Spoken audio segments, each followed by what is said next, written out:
It is possible that you do not know our next presenter. You certainly know his work. Abhijith, also known as ABX, is the founder of the Adversary Village, which is a community initiative focused on adversary simulation, purple teaming, and offensive cybersecurity. ABX will speak to us about cyber adversaries, focusing on the Asia-Pacific region.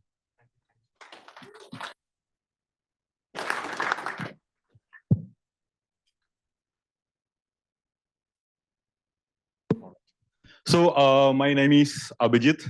My full name is like Abhijith Babaraj in Renuga. That was, now you know why I use the name ABX, right? So that is so simple. I will be very quick about my experience. I used to work with a couple of companies in the past, like including Nissan Motor Corporation, EY, and US-based fintech. More importantly, I run the community adversary village at DEF CON and RSA and a couple of other conferences. We strongly, have collaborated with MITRE and their awesome team of, professionals in multiple conferences to bring more visibility to adversary simulation and many of these activities performed by MITRE. As my job, I work as a freelance consultant now, bit of family trouble, but I kind of use a lot of projects created by MITRE for many commercial engagements, which is a good thing because many people doesn't even know that so many awesome projects exist before moving forward to commercial tooling. That's it. So I will have to be very careful in this topic because adversary groups in APAC, some of our friends will not be a friend of our colleague, right? So we'll have to be very, very specific in that region because I'm coming from India. Some of my allies may not be your allies.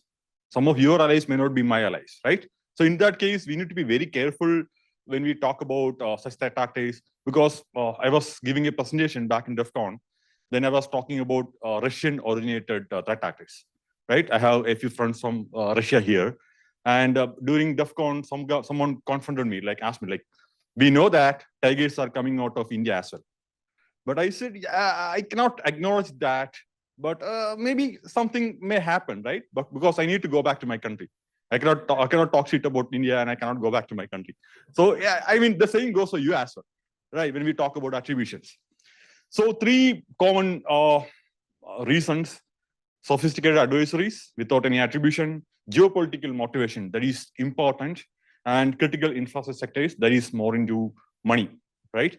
Financially motivated attackers are going there for both politically motivated reasons and to make money, extort people. So I have created a couple of nice looking images for some of our closest allies and friends, right? So the very first one is going to be the beautiful pandas, right? Look how innocent that guy is, right? Yeah, but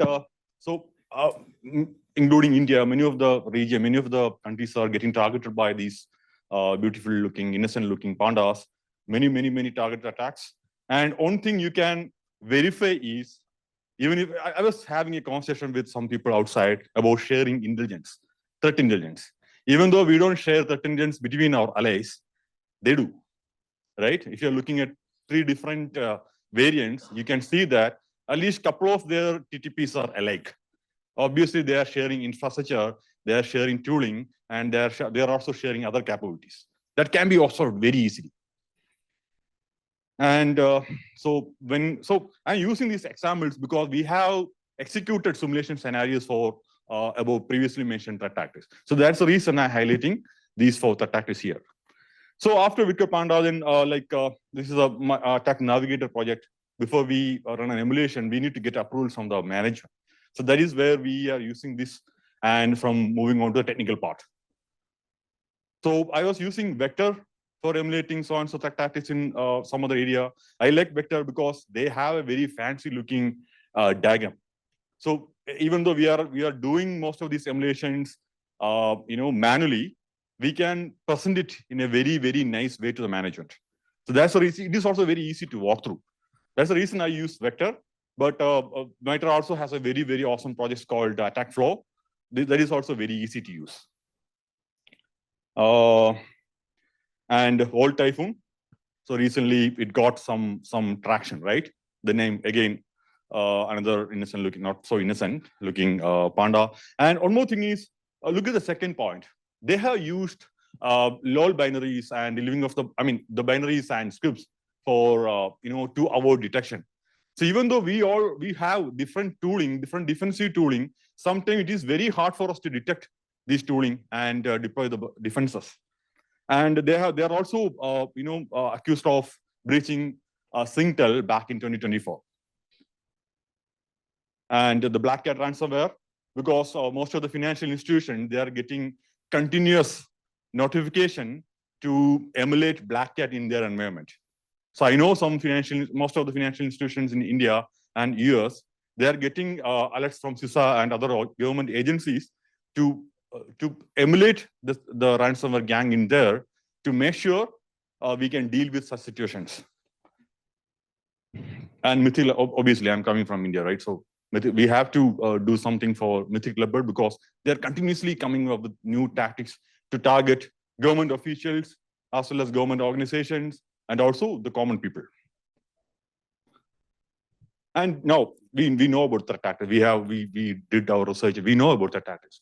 Now let's talk about the targets here. This is very important because I have created 3 different levels for 3 different targets. The very first target is going with the enterprises. I talk about enterprises because look at it. How many tools you can count here? So if you are working for a mature company, you can count. Let's count the endpoints in your laptop. How many agents are there, including AV, EDR, DLP, some AA crap? How many agents will be there? So this can be considered as a mature organization, and even though they are becoming or they are falling for threat tactics, right? Because how many red teams are here? How many red team operators are here? Okay, I can see a few. How many of you bypassed defensive security controls for a target organization? Maybe starting from phishing, initial access, anything. EDRs. Again, that is the job. That is your job role to bypass defenses. Even though the organization is having all these tooling, your job role is to bypass these defenses, right? That says something because they have no budget constraints. If you are counting the tools there, a lot of tools are there. So we did last year, me and John, 2023, me and John, we did a panel back in RSA conference. We talked about ROI, how to get ROI out of our cybersecurity products, because we are spending too much money on that, right? So I was supposed to do a demo from my laptop, but I kind of included a very short demo here. This is an enterprise-grade EDR product, and we were able to bypass it very easily by downloading a Rust loader from GitHub, making some changes there and here and there, then execute it and bypass that EDR. So I'm using Komodo only because, again, I work in the same industry. I don't want to demonstrate bypassing some of the major EDR. We do that for internal trainings, like just to showcase them. Okay, this is what we can do to so and so in the EDRs, right? Then the target 2 government organizations. So the defense level is 8 here because they also have the funding, they have the budgets and tools, but some democratic restraints are there. So they will not be able to buy all the defensive tools which they want to deploy there. That's the reason the point 8 is assigned there, right? Again, coming back to the demo. So we are using Kaspersky because still some of the government institutions are using it, and I'm not allowed to use the actual antivirus which they are used by different, especially, maybe in India. Again, this is very, very simple. We did not do anything much. We just downloaded an off-the-shelf code from GitHub, made some tiny changes, and executed it. We were able to bypass it. In the internet itself. And now let's talk about the general public. So you guys are all working for enterprises or government institutions. What about the general public? So we know that a red teamer or offensive security professional, if they have enough sufficient tooling or sufficient budget, they can get into any organization because that is our job role, right? But the threat actors are also doing the same thing. They also have funding. They also have sufficient budget to, people for, maintaining resources. So the thing is, if they target government organizations or enterprises, we have certain capabilities to defend it, detect it, defend it, and kind of make the tools more compliant, right? But general public, if the attacks are going to their way, that is going to be very tricky because most of the home users are using maybe Windows Defender, maybe some paid antivirus, maybe someone who maybe some tech savvy people, they'll be using maybe total security versions or different antivirus products. Again, that is not going to cut it because we bypassed security control for an organization where different layers are involved. Let's say email security controls, we need to bypass email security controls to land a phishing payload into the inbox. We do that. Then we can very easily bypass AV control, then EDR. We can bypass DLP. We can bypass EPM, endpoint privilege manager. We can bypass web proxies, right? So a team of basically what I'm trying to say is, as a normal professional, offensive security professional, they can do all these kind of damage to maybe simulated damage to an organization. What about threat actors targeting general public? Maybe our family and friends. How can they defend? What is the best way to make it happen? So I did not involve that demo here, sorry. And again, one more point here, guardrails. So when we launch a red team payload, we usually create a guardrail there. Maybe check for a certain domain name, check for a certain language. But in many cases, they will not be having guardrails in their payloads. They can hit anywhere. Like, we are prepared until we are not. Several stories are there. Certain attackers created payloads for so-and-so regions, and it kind of landed in their ally country. I'm not mentioning their country names here, but it happened. So how would you defend against such evolving and motivated adversaries? Buying more security products, but that is not going to count. Because we already seen that all of these organizations are having different level of security products in their environment. So let's start thinking about an attacker. So I say this story everywhere because this is the native martial art form from India, South India, Kerala. It is called Kalaripayattu. So it's like, I'll make this very quick because when you go to a martial art dojo anywhere, the very first thing they will teach you is how to take a fall, right? Then they will tell you how to harden your body, right? Then you'll get an opponent, your friend will fight with you. But the moment you get into a street fight, all you have learned in the dojo is done. Street fight is going to be brutal. You're going to beat up very, very hard, right? Then again, you'll go back to your dojo, you start learning, right?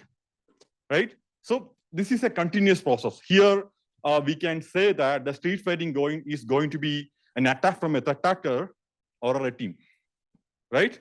But you'll have to continue learning. You'll have to go back to the dojo regularly and learn, craft your skill, harden your skill.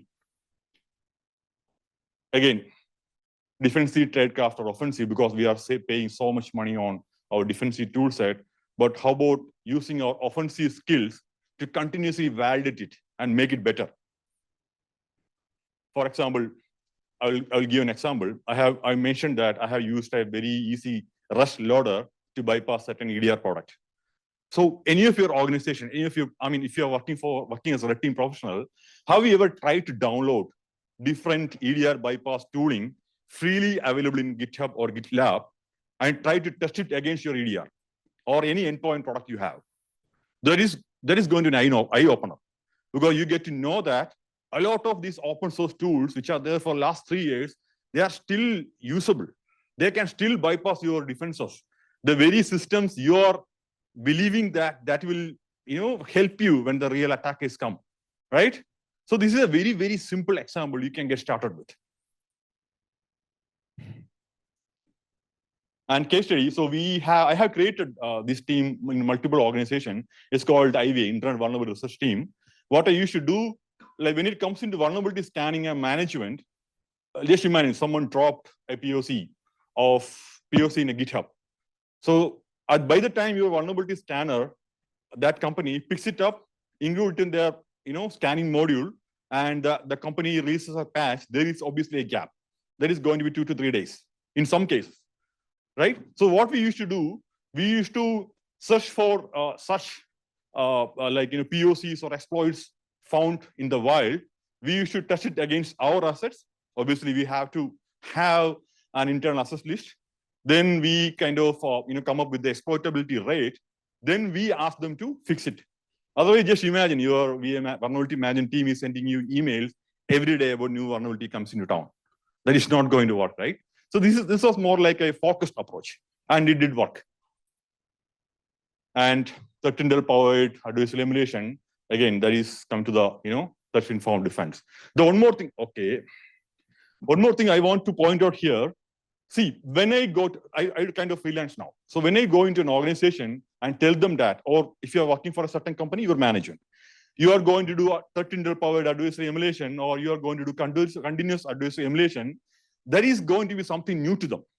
You need to be the seller here. Here, you need to think like a sales guy, right? You need to understand that you need to convince your management.